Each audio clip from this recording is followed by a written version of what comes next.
busque la gloria y procure la unión. Yo quiero una iglesia que sane al herido, que rompa cadenas, liberte al cautivo, que aclare la mente al que está confundido y que hable verdad. Yo quiero una iglesia que con su mirada le brinde esperanza al alma angustiada. Yo quiero una iglesia que sane la herida de la humanidad. Yo quiero un rebaño donde mis ovejas se sientan seguras y llenas de paz, donde mi palabra sea su alimento. Allí quiero. Gloria a Dios. Vamos a Jeremías entonces, capítulo 30. Jeremías 30, verso 1, dice así: palabra de Jehová que vino a Jeremías diciendo: así habló Jehová Dios de Israel, diciendo: escríbete en un libro todas las palabras que te he hablado, porque he aquí que vienen días, dice Jehová, en que haré volver a los cautivos de mi pueblo Israel y Judá, ha dicho Jehová, y los traeré a la tierra que di a sus padres y la disfrutarán.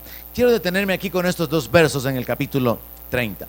Dios dice que viene el tiempo en que Él va a hacer volver a los cautivos de su pueblo, y habla de Israel y de Judá por causa de la separación del reino, y dice que Él los va a traer a la tierra que le dio a sus padres. Recordemos que el pueblo de Israel fue sacado de Egipto, fue establecido en la tierra de Canaán, y hasta el día de hoy esa es la tierra que le pertenece a Israel.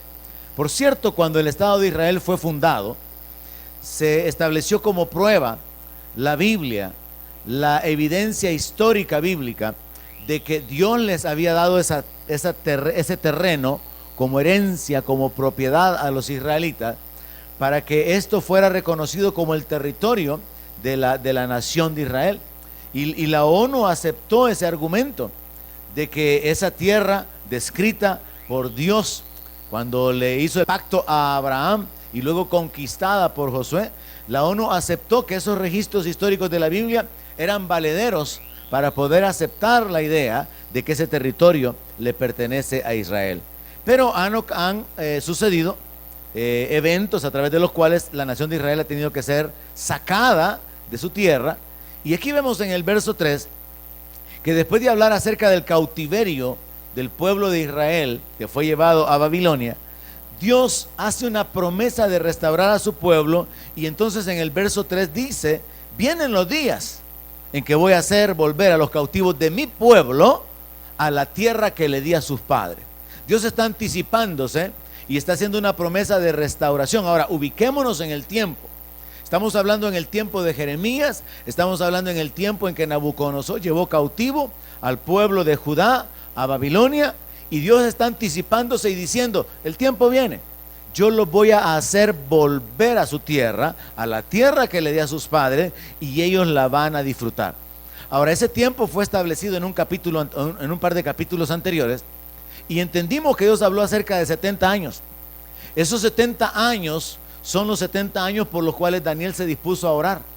Daniel quería saber sobre el cumplimiento de la palabra profética dada a Jeremías, y Dios le revela un poco más de detalles, le revela la sucesión de los grandes imperios, lo cual históricamente también se puede comprobar, porque ahí encontramos el imperio de los babilónicos, encontramos el imperio de los griegos, encontramos el imperio romano, encontramos el imperio de los medos, de los persas, y eso históricamente se puede probar. Entonces, qué curioso que la Biblia es un libro que contiene historia y prueba lo que la historia nos narra con respecto al desarrollo de los grandes imperios mundiales. Incluso se nos da hasta el orden. Yo no lo cité en el orden correcto, pero todo esto se nos narra en la Biblia. Ahora, Dios entonces está hablando en el momento en que Israel está cautivo en Babilonia, y Dios les manda una promesa por medio del profeta: vienen los días en que los voy a hacer volver, pero están cautivos. Ahora, esta promesa tiene un doble cumplimiento. El primer cumplimiento va a darse cuando se cumplan los 70 años. Dios deja que su pueblo sea llevado en cautiverio a Babilonia, y les dice que van a vivir 70 años ahí. Y leyendo notas y escudriñando un poco sobre la palabra y sobre los hechos, que se dieron en este tiempo, llegué a entender a través de los comentarios de un escritor que la razón por la cual Dios hizo esto fue porque Dios quería sacar del corazón de Israel la idolatría. Ellos habían vivido en su tierra, en la tierra que Dios les había dado, y se habían convertido en unos grandes idólatras. Ahora que habían sido llevados cautivos a Babilonia, ellos se lamentaban porque ellos deseaban vivir en su tierra. Ahora ellos no tenían libertad, ellos eran dominados, ellos estaban bajo el señorío de Nabucodonosor, a quien Dios le entregó todos los reinos de ese entonces. Y ellos se lamentaban, e incluso está escrito una porción donde dice que ellos se acuerdan de cuando vivían allá en su tierra y que ahora habían colgado sus arpas. Así que ellos están lamentando la condición en que se encuentran, pero Dios en su sabiduría está usando este tiempo para sacar del corazón del pueblo la idolatría. Y entonces mire qué curioso, resulta que los israelitas llevados en cautiverio fueron más fieles a Dios porque dejaron de ser idólatras en tierra ajena que cuando vivían en su propia tierra. Y Dios, que conoce todas las cosas y que en su inmensa sabiduría sabe cómo tratar con los seres humanos, va llevando a su pueblo en este proceso de limpieza, de castigo, de purificación, de arrepentimiento. Y entonces Dios trata con ellos, Dios determina que va a tratar con ellos 70 años por medio de ese cautiverio. Pero también esta palabra, como vamos a confirmarlo más adelante, es una palabra que contiene un elemento profético para aproximadamente 2500 años después. Para ubicarnos en el espacio de tiempo, piensa en esto. Haga de caso que aquí estoy creando una línea imaginaria y voy a colocar en el medio la cruz. La cruz significa la crucifixión de Cristo. Y ese espacio de tiempo, o ese punto en el tiempo, cortó la historia, partió la historia. En el mundo se habla de antes de Cristo y se habla después de Cristo. Entonces, el profeta Jeremías está viviendo aproximadamente 500 años antes de Cristo. Y Dios está dando una palabra de restauración para dentro de 70 años. Pero también es una palabra profética, le dije, para 2500 años. ¿De dónde salen esos 2500 años aproximadamente? Son 500 años antes de que se manifieste el Señor Jesucristo. Y luego son 2000 años después de Cristo, que es el tiempo de la iglesia, lo cual ya transcurrió hasta que se dé en la tierra el periodo llamado la Gran Tribulación. Y en la Gran Tribulación Israel va a volver a poseer su tierra, va a haber un pacto con el anticristo, pero a los 3 años y medio ese pacto se va a romper e Israel va a ser perseguido. Y al final de los 7 años, el Señor Jesucristo va a aparecer literalmente con ejércitos celestiales, de lo cual ya hay figuras en el Antiguo Testamento, como cuando Eliseo vio los carros de fuego, la gente a caballo que se llevaron a Elías, y también él vio juntamente con su criado los carros de fuego, los ángeles que estaban rodeándolos a ellos para protegerlos cuando venían a capturarlos. Entonces, 2500 años después, cuando se esté en el tiempo de la gran tribulación, Israel va a experimentar el cumplimiento de esta palabra profética de una manera plena, completa, porque Dios va a traer a Israel definitivamente por última vez a la tierra que le dio a sus padres, porque Dios hizo un pacto con Abraham y le dijo que a su descendencia le iba a dar esa tierra.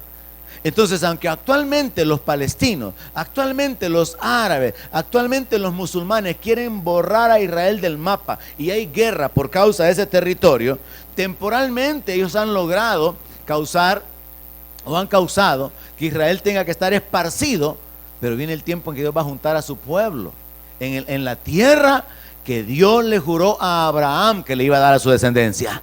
Entonces el cumplimiento profético es doble. Uno, 70 años después de que Jeremías lo está profetizando, pero el siguiente, y es el definitivo, 2500 años, habiendo pasado ya el tiempo de la iglesia hasta que el Señor Jesucristo venga y liberte a Israel. Para esto hay que entender un poco más de la enseñanza del libro de Apocalipsis, lo de escatología en el libro de Apocalipsis, para poder entender esos tiempos. Pero vamos a aprender un poco más a través de este capítulo. Verso 4. Estas pues son las palabras que habló Jehová acerca de Israel y de Judá. Porque así ha dicho Jehová: hemos oído voz de temblor, de espanto, y no de paz.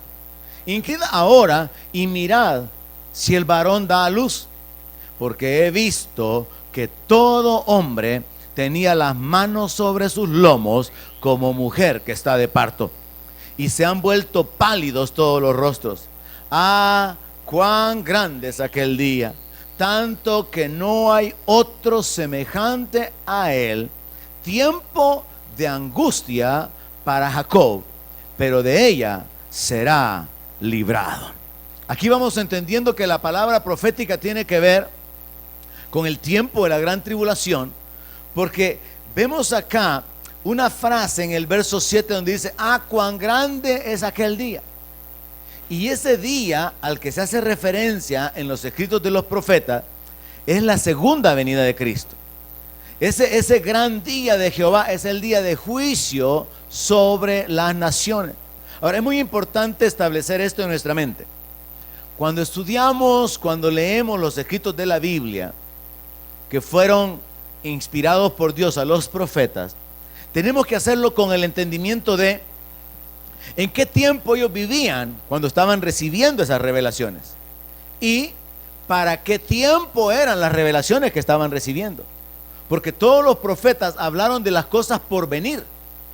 Ahora nosotros estamos en el Nuevo Testamento, miramos hacia atrás, hacia el Antiguo Testamento, y tenemos que ubicarnos. ¿En qué tiempo vivió Jeremías?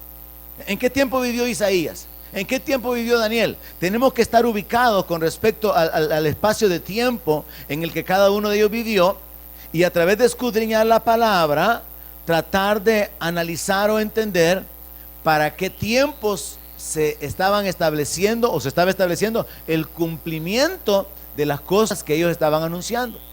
Porque lo que vamos a darnos cuenta es que Dios a través de la Biblia ha revelado o reveló muchas, o mejor dicho, todas las cosas que ya sucedieron. Y en la Biblia están escritas las cosas que están sucediendo actualmente.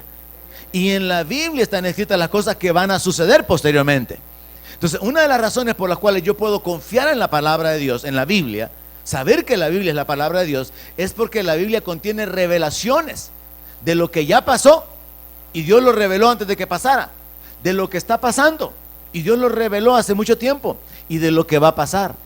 Yo puedo estar seguro que lo que la Biblia dice que va a pasar, porque cuando yo escudriño la palabra me doy cuenta que han sucedido cosas que la Biblia anticipó que iban a suceder.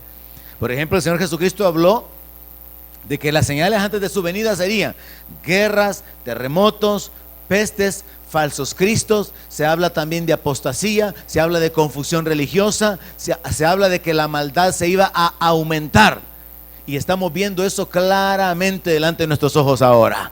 Hoy hay más confusión religiosa que nunca. La maldad se ha incrementado. La palabra de Dios estaba anticipándose a esto, y dice que el amor de muchos se iba a enfriar por causa de la maldad. Y una manera bien práctica, una muestra bien pequeña de ejemplificar esto es lo siguiente. Uno a veces piensa 2 veces, 3 veces, 4 veces en darle a alguien que le pide dinero en la calle, porque piensa: ¿y para qué lo va a ocupar? Quizás lo quiere para droga, quizás lo quiere para ir a tomar. Entonces la maldad se incrementa tanto que uno a veces se puede abstener de hacer el bien, porque hay tanta maldad, hay tanto prejuicio por causa de las injusticias y de tantas cosas que suceden, que el corazón del hombre tiende a cerrarse en cuanto a servir, en cuanto a beneficiar a otros. Así que uno se abstiene de hacer el bien que puede hacer, porque uno sabe que hay mucha maldad de parte de aquellos que pueden mostrarse necesitados. Ahora vemos entonces en esta porción desde el verso 4 hasta el verso 5 que el Señor ocupa una figura que llama la atención, porque en la Biblia se nos muestra que Dios creó al hombre a su imagen y a su semejanza. Y la Biblia dice que varón de guerra es Jehová. Por lo tanto, el carácter del hombre tendría que ser un carácter guerrero, tendría que ser un carácter firme, tendría que ser un carácter que muestre la valentía, no la cobardía. Dios no creó al hombre para que fuera esclavo. Dios creó al hombre para que fuera señor, para que domine, para que gobierne. Y en la Biblia encontramos esta figura. Cuando se quiere denigrar al hombre se compara al hombre con una mujer. Se habla de los hombres actuando como mujeres. Pero cuando se quiere denigrar al hombre de la manera más extrema, se ocupa esta figura. Y Dios es el que pregunta que si el hombre da a luz, y es una forma figurada de hablar, porque Él ha creado a la mujer para dar a luz, pero Él se enfoca en que el hombre está actuando de la manera en que actuaría una mujer que esté embarazada. Entonces dice, todo hombre tenía las manos sobre sus lomos como mujer que está de parto, y se han vuelto pálidos todos los rostros. La forma en que se quiere rebajar la condición del hombre, el carácter del hombre, y es Dios enfocándolo en este tiempo de la gran tribulación, es comparando al hombre con una mujer, pero no con una mujer que está sana, no con una mujer robusta que esté en una buena condición, sino con una mujer que está gimiendo, con una mujer que está gritando, con una mujer que está padeciendo porque está a punto de dar a luz. Y eso es algo que se ocupa como una figura para comparar al hombre que está lleno de temor, un hombre que está lleno de espanto, como dice el verso 5, y se le agrega, y se han vuelto pálidos todos sus rostros. Ahora, ¿cuál es la razón? El juicio de Dios, la manifestación del juicio de Dios va a ser tan terrible que va a causar que los hombres actúen como mujeres. Va a causar que los más hombres sean vistos como mujeres embarazadas, como mujeres que están gritando, como mujeres que están gimiendo. En el verso 7 dice, cuán grande es aquel día, tanto que no hay otro semejante. La segunda venida de Cristo, algo en que la gente no quiere poner su fe, o algo que la gente no quiere creer, porque dicen que como iglesia evangélica ya pasamos un montón de tiempo anunciándolo y nunca que viene. La segunda venida de Cristo es una de las profecías que todavía está por cumplirse, y como iglesia tenemos que seguirlo anunciando, porque la palabra de Dios dice que aparecerá por segunda vez sin relación con el pecado. Hay gente en el mundo que dice que si Jesús apareció otra vez lo vuelven a crucificar. Va a aparecer y nadie lo va a poder tocar, porque viene como Rey de Reyes y Señor de Señores. Él viene para juzgar a las naciones. Él viene con vara de hierro para establecer su reino. Y mientras esto se ponga peor, como creyentes tenemos que poner nuestra esperanza. Él nos ha llamado a su gloria eterna. Mientras aquí el mundo se llene de maldad, de corrupción, mientras más injusticia haya, más anhelo debería de haber en nuestro corazón por el reino de Dios. Y mayor debería ser nuestro clamor y nuestra oración, que su reino se establezca. El mundo no se va a poner mejor, hermanos. Según la palabra de Dios, el mundo no se va a poner mejor, ni aunque la iglesia ore.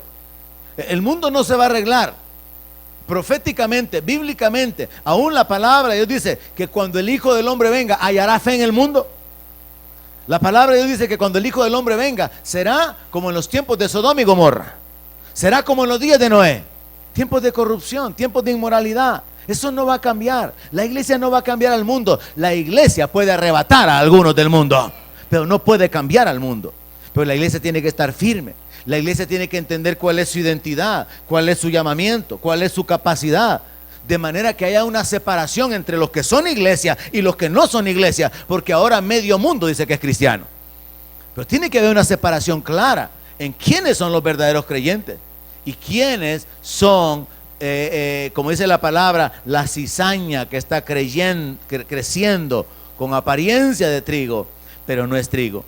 Así que en este pasaje, desde el verso 4 al 7, lo que encontramos es una referencia a la gran tribulación.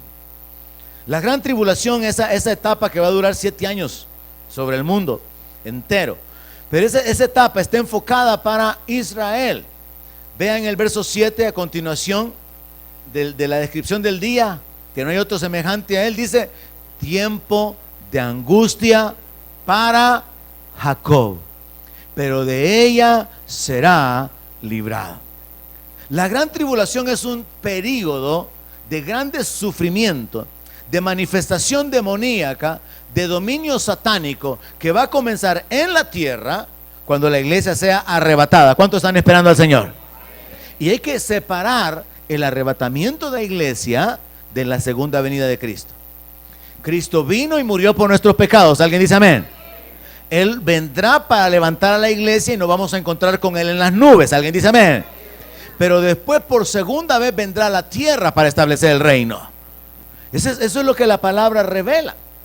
Ahora, antes de que Él venga, en la segunda venida, Él vendrá en las nubes para levantar a la iglesia. Entre el arrebatamiento de la iglesia para encontrarnos con el Señor en los aires y la segunda venida de Cristo hay 7 años. Esos 7 años son 7 años en los cuales Dios va a probar a Israel, porque Israel no quiso creer en el Mesías cuando Él vino hace 2000 años. Así que esos 7 años van a ser un tiempo que aquí en el verso 7 se llama tiempo de angustia para Jacob. No es para la iglesia, no es para los creyentes. Los creyentes seremos librados de la ira venidera. Tenemos esa esperanza y tenemos que vivir, hermanos, aguardando la manifestación gloriosa de nuestro gran Dios y Salvador. Y millones de personas se darán cuenta que los cristianos desaparecieron. Y esta predicación es una predicación que es objeto de burla de parte de muchos. Porque la gente ya oyó ese mensaje, mucha gente conoce este mensaje. Que nosotros creemos que la iglesia va a ser arrebatada. Y dicen, pobres locos esos evangélicos, ¿verdad? Hablan de que se los van a llevar. Son los ovnis los que van a venir a traer gente, dicen. Pero qué curioso que los ovnis van a venir a llevarse solamente a los cristianos, ¿verdad? Aunque en realidad no van a ser ovnis bajo el enfoque que el mundo le da, sino que van a ser ovnis espirituales, ¿verdad? Porque es un ovni, un objeto volador no identificado. Así que si apareciera un carro de fuego con caballos y ángeles, eso sería un ovni. Pero no en el punto de vista de la NASA, ¿verdad? Porque ellos piensan que son naves que tienen luces y que se levantan y que vuelan de una manera tremenda. Pero cualquier objeto no identificado caería dentro de esa clasificación. Ahora, la palabra entonces establece que es un tiempo de angustia para Jacob, no es para la iglesia. Verso 8, avancemos. En aquel día, vea una vez más, día específico. En aquel día, dice Jehová de los ejércitos, yo quebrantaré su yugo de tu cuello y romperé tus coyundas, y extranjeros no lo volverán más a poner en servidumbre, sino que servirán a Jehová su Dios y a David su rey, a quien yo les levantaré. Insisto en esto. Jeremías está profetizando aproximadamente en el año 540, 550 antes de llegar a Cristo. Dios le da una palabra profética de que a los 70 años, eso significa como en el 480, 470, el pueblo de Israel va a regresar a su tierra. Pero después se va a dar otra cautividad, van a ser esparcidos de nuevo y el cumplimiento va a darse en la gran tribulación, que Dios va a recoger, los va a traer, los va a restaurar, los va a hacer volver a su tierra. ¿Cómo puedo probarle que la profecía tiene un doble cumplimiento?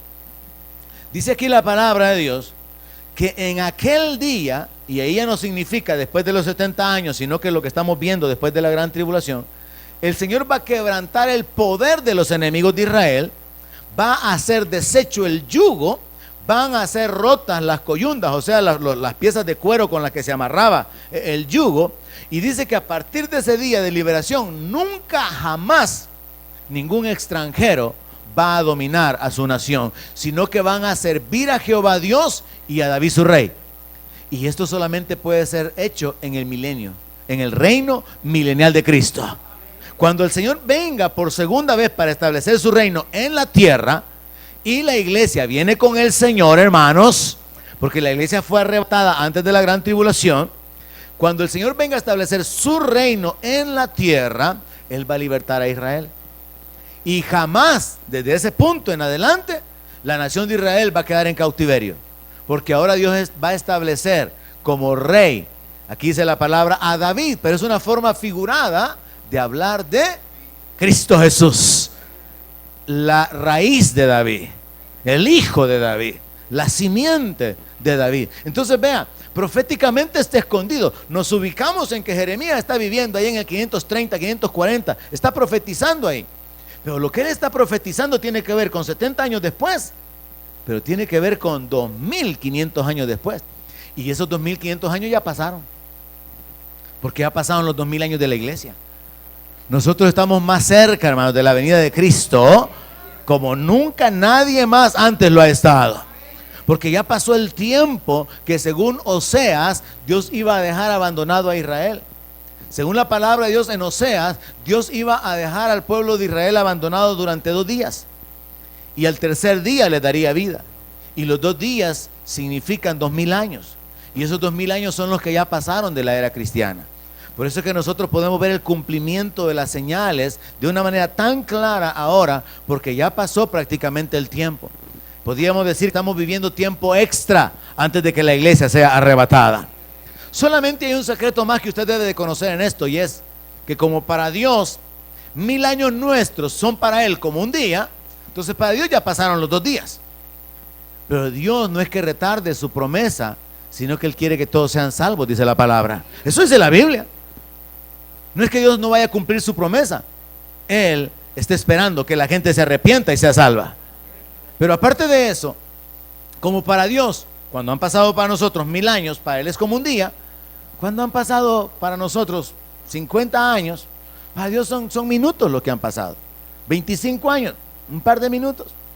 Entonces vemos que cuando Dios le dice a Abraham que su descendencia va a ser cautiva en Egipto, Dios le dijo a Abraham que iban a ser 400 años.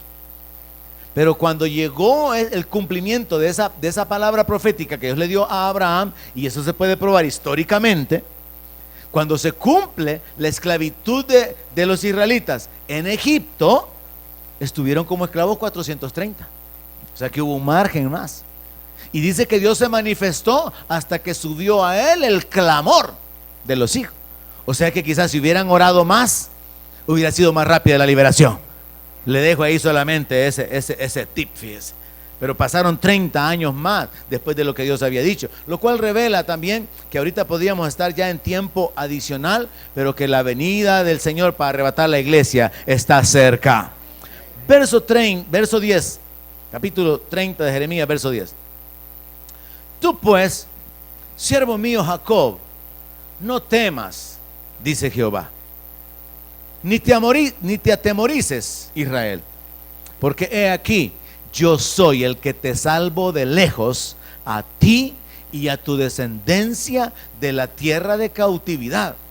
Y Jehová y Jacob volverá, descansará y vivirá tranquilo, y no habrá quien le espante.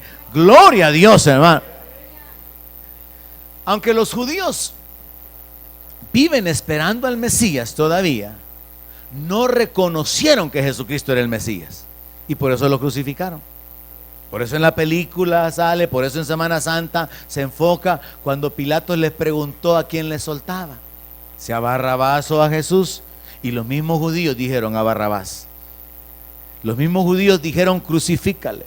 Los mismos judíos se maldijeron diciendo, sea sobre nosotros y sobre nuestros hijos y los hijos de nuestros hijos la sangre de ese hombre. Y se pusieron bajo maldición, porque ellos escogieron al ladrón y rechazaron al Salvador. Y Jesús les dijo que Él había venido en nombre del Padre y no lo habían recibido, pero que otro iba a venir en su propio nombre y a ese iban a recibir. Y ese es una referencia al anticristo, un personaje que se va a manifestar al inicio de la gran tribulación. Va a hacer un pacto con los judíos, los va a engañar. Ellos van a tener su templo, van a ofrecer sacrificios otra vez, hasta que a la mitad de la gran tribulación el anticristo profane el templo, interrumpa los sacrificios y comience a perseguir a Israel. Pero a pesar de que estas cosas que todavía están por suceder van a suceder, Dios le da una palabra de aliento a su pueblo. Y Dios le dice, no temas, siervo mío Jacob. Esa frase, siervo mío Jacob, no es una referencia a un personaje, no es una referencia a una persona, es una referencia al pueblo de Israel. Así que Dios le está diciendo al pueblo, no temas. Y luego lo aclara, no te atemorices, Israel, que fue el nombre que Dios le puso a Jacob, porque yo soy el que te salvo de lejos. Y yo me detenía en esta frase, porque yo pensaba, Dios es el que salva de lejos. ¿Qué significa eso? Que el alcance de Dios es tan grande, que Él puede salvar, no importa en qué rincón la persona esté. El poder de Dios es tan grande que Él puede salvar desde lejos. Él no necesita estar presente, aunque Él está presente porque Él es omnipresente. Pero Él está diciendo: yo soy el que te salvo de lejos. Entonces lo que yo veo ahí, y podemos aplicarlo en nuestra vida, es que los siervos de Dios tenemos promesas de nuestro Señor de ser salvados. Porque las promesas de protección, de provisión, de sanidad, de ayuda que Dios le hizo a Israel, también son dadas a la iglesia. Y por cierto, como iglesia hemos accesado a ellas antes de que el pueblo de Israel, porque el pueblo de Israel todavía permanece en incredulidad. Así que aquí yo veo que los siervos tienen promesa de su Señor de ser salvados. Y cuando dice que Él salva de lejos, yo veo el alcance de Dios para poder salvar. Verso 11. Verso 11. Porque yo estoy contigo para salvarte, dice Jehová. Y destruiré a todas las naciones entre las cuales te esparcí. Pero a ti no te destruiré, sino que te castigaré con justicia. De ninguna manera te dejaré sin castigo. En muchas ocasiones en la palabra usted va a encontrar a Dios asegurándole su presencia a su pueblo. El Señor Jesús dijo: yo estoy con vosotros todos los días hasta el fin del mundo. En la palabra de Dios sabemos que Jesús también dijo: no los voy a dejar huérfanos, les voy a enviar al Consolador para que esté con ustedes. Pero a pesar de que la Biblia contiene esas declaraciones de parte de Dios, de que no estamos solos, de que Él no va a dejarnos solos, a veces nos sentimos solos. Nadie dice amén. A veces usted se siente solo, a veces usted se siente sola. Y por esta razón Dios ha plasmado en su palabra varias veces la misma promesa, como para recordarnos que en realidad Él nunca va a dejarnos. Podemos sentir que estamos solos, pero no estamos solos. Es como un bebé. Un bebé puede sentirse solo a la medianoche, pero ahí están sus padres. Un bebé puede sentirse desprotegido. Un bebé, un niño puede sentirse inseguro, pero ahí están sus padres para poder proveer seguridad. De igual manera Dios ha prometido que Él nunca nos va a dejar. Y me encanta la palabra que Dios le da a Israel, diciéndole a través del profeta Isaías: no temas, gusano de Jacob, yo soy tu Dios que te sustento con la diestra de mi justicia. Y Él le habla acerca de que siempre lo va a sustentar, siempre lo va a sostener, porque Dios habla de su presencia permanente, continua con nosotros. Entonces el asunto es no depender de nuestros sentimientos, sino de la promesa de Dios que ha dicho que estará con nosotros, que no va a dejarnos. Por otro lado, en este verso 11 es necesario mencionar lo paradójico de poder entender la relación o la manifestación de la justicia de Dios con su misericordia. Dice aquí la palabra que el Señor va a castigar, va a destruir a las naciones que se levantaron en contra y se van a levantar en contra de Israel. Pero a ti, le dice el Señor, hablando de la nación de Israel: no te voy a destruir, pero te voy a castigar con justicia. De ninguna manera te dejaré sin castigo. Y hemos visto en lo largo de los capítulos anteriores que Dios siempre ha ido dejando la puerta de la misericordia. Dios siempre ha ido dejando la misericordia como la salida, como la ventana de escape, como el punto donde se detiene el juicio de Dios. Y para nosotros es difícil entender cómo se combinan la justicia y la misericordia de Dios. Y lo cierto es que en realidad al final la misericordia triunfa sobre el juicio. Porque si no fuera por la misericordia de Dios, nosotros no estuviéramos aquí. Y si no fuera por la misericordia que Dios ha tenido de nosotros, las naciones gentiles alrededor del mundo que conforman la iglesia, Dios no tendría misericordia de Israel. Pero por la misericordia otorgada a nosotros, ahora Dios tiene un pretexto para poder darle misericordia a Israel, que se convirtió en un pueblo duro, un pueblo indiferente, un pueblo que rechazó y que mató al Mesías. Entonces vemos ahí, ¿verdad?, lo difícil para nosotros como humanos de entender la justicia de Dios y la misericordia. Pero lo cierto es que la misericordia de Dios es muy grande. Verso 12. Porque así dice Jehová, o así ha dicho Jehová: incurable es tu quebrantamiento, dolorosa tu llaga. No hay quien juzgue tu causa para sanarte. No hay para ti medicamentos eficaces. Todos tus enamorados te olvidaron, no te buscan, porque como hiere un amigo te herí, con azote de adversario cruel a causa de la magnitud de tu maldad y de la multitud de tus pecados. ¿Por qué gritas a causa de tu quebrantamiento?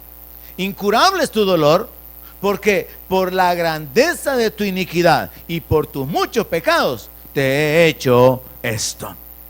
Dios está tratando de describir que la condición de padecimiento del pueblo es grande, grave. Mire la palabra que ocupa: llaga dolorosa, quebrantamiento incurable. No hay medicamentos eficaces, abandonada por los enamorados, herida con un azote de adversario cruel. Pero Dios les dice: pero es por el tamaño, por la magnitud de tu maldad y por la multitud de tus pecados que te he tenido que castigar. Porque Dios en su justicia no puede dejar sin castigo el pecado. Amén. Dios en su justicia tiene que castigar el pecado. En su justicia Dios tiene que castigar toda injusticia. Entonces Dios tuvo que castigar aún a su pueblo, y lo va a castigar todavía en ese tiempo de angustia durante la gran tribulación. Pero hay un elemento importante que se tiene que extraer de aquí, y es lo siguiente: cuando Dios está juzgando a su pueblo, nadie puede intervenir. En Romanos nosotros leemos: si Dios es por nosotros, ¿quién contra nosotros? Pero lo opuesto también es verdad. Si Dios está en contra de alguien, ¿quién lo puede defender? Aplicación práctica. En algunos círculos cristianos evangélicos se sostiene que Dios castiga con enfermedad a sus hijos. Si eso fuera cierto, si Dios es el que ha causado esa herida, tendría que ser como dice aquí: una herida incurable. Los médicos no podrían sanarlo. Sería algo en lo cual no habrían medicamentos, no habría conocimiento, no habría ciencia. Nadie podría hacer nada. Y ni siquiera se podría invocar a Dios para que en el nombre de Jesús se obre el milagro de sanidad. ¿Me comprende? Si es Dios quien está castigando a alguien con enfermedad, ¿quién podría sanar a esa persona? Nadie. Porque es Dios quien lo tiene ahí quebrantado. Pero como Jesús reveló: yo he venido para que tengan vida y la tengan en abundancia. El ladrón es el que ha venido para robar, matar y destruir. Hay que entender la forma en que Dios trataba con su pueblo en el Antiguo Testamento del Nuevo Testamento. Por causa del pecado de su pueblo, Dios trajo un castigo, trajo esclavitud, Dios trajo muerte, destrucción. ¿Por qué? Porque Dios trató con Israel en base a Deuteronomio 28. Las maldiciones por causa de la desobediencia. Las bendiciones fueron prometidas por causa de la obediencia. Pero ahora en el Nuevo Testamento Dios trata con nosotros en base a la sangre del nuevo pacto, la sangre de Jesucristo. Y la sangre de Cristo nos ha limpiado de todo pecado. Y por la sangre de Cristo tenemos comunión con Dios. Hemos sido adoptados como hijos de Dios por haber puesto nuestra fe, por haber aceptado a Cristo, por haberle entregado nuestra vida. Somos participantes de un nuevo pacto. Si en lo legal es fácil entender, un hombre dice: sí, acepto a esta mujer como mi esposa. La mujer dice: sí, acepto a este hombre como mi esposa. Y esa declaración verbal es válida para que un notario, para que un alcalde o la persona en funciones declare un matrimonio. En lo espiritual, cuando alguien acepta a Cristo, eso es válido para que sus pecados le sean perdonados y para que sea sacado debajo del poder del diablo y para que Dios respalde la vida de esa persona, porque se ha unido a Cristo. Es un principio espiritual. Pero Dios tiene un trato diferente con aquellos que estamos en ese pacto ahora, porque la palabra dice que tenemos un mejor pacto con mejores promesas. Y ese mejor pacto con mejores promesas significa que al compararlo con el pacto de Israel, no tiene que ver con una tierra física allá en el Medio Oriente, tiene que ver con la ciudad celestial. No tiene que ver únicamente con la continua o eterna, tiene que ver con cuerpos glorificados. Es un pacto con mejores promesas en muchos sentidos, pero no voy a detenerme en eso en este momento. Ahora, lo que vemos es que Dios juzga a su pueblo y nadie puede intervenir, porque no hay nadie que pueda defender a aquellos sobre los cuales el juicio de Dios está cayendo. Verso 16: pero serán consumidos todos los que te consumen, y todos tus adversarios, todos irán en cautiverio. Hollados serán los que te hollaron, y a todos los que hicieron presa de ti, daré empresa. Dios establece que su castigo, su juicio, su poder para castigar se va a manifestar y que va a causar la destrucción sobre los enemigos. Incluso, habiendo utilizado Dios naciones vecinas de Israel como adversarios, como instrumentos de juicio para castigar al pueblo de Israel, Dios posteriormente promete que aquellos a los que usó como instrumentos también los va a juzgar por causa de lo que hicieron. Verso 17.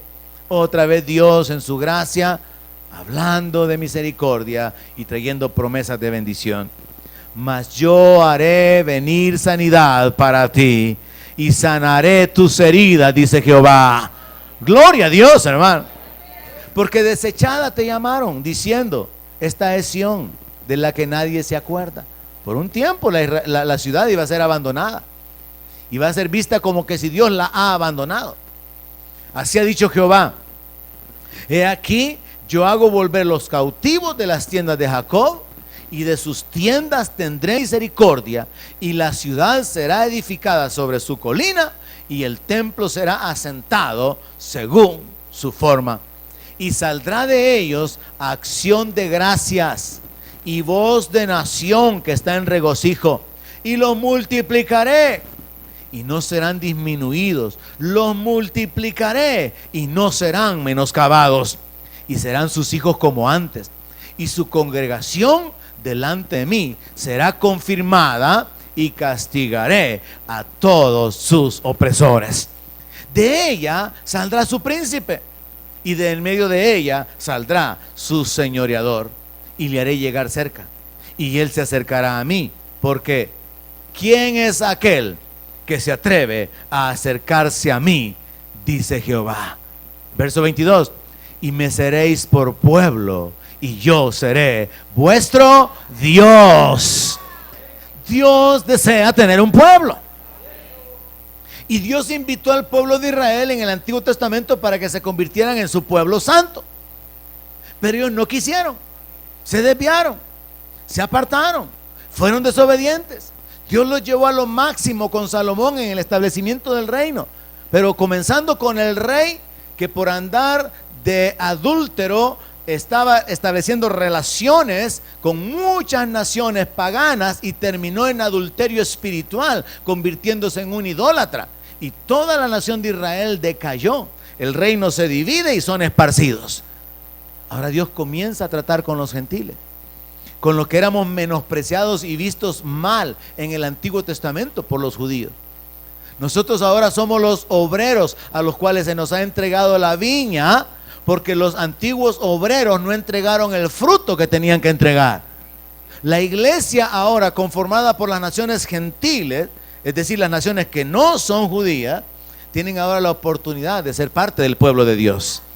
Pero al final, así como sucedió con Israel, de Israel Dios solo saca un remanente.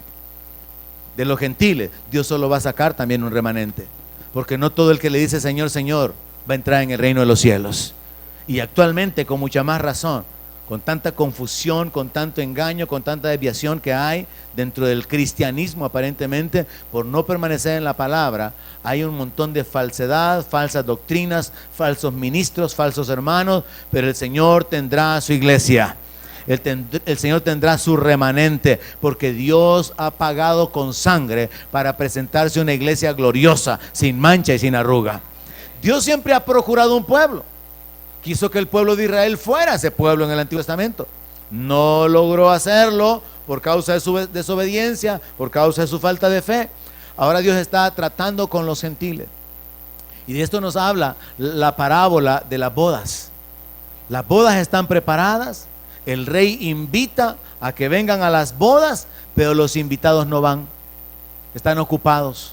Han comprado bueyes, han comprado terrenos, están ocupados en sus cosas. Entonces el rey que dice, vayan a los caminos y traigan a cualquiera que encuentren. Y ese cualquiera que encuentren nos representa a nosotros.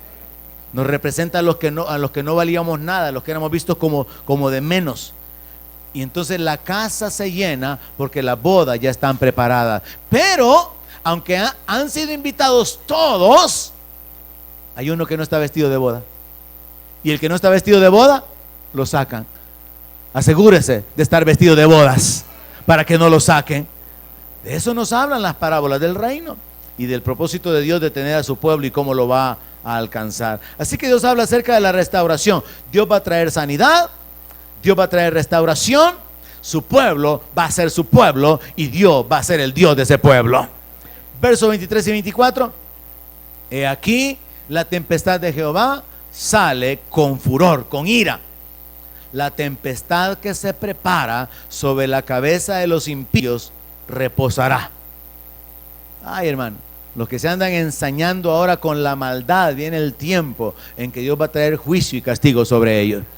Dice, no se calmará el ardor de la ira de Jehová hasta que haya hecho y cumplido los pensamientos de su corazón. En el fin de los días entenderéis esto.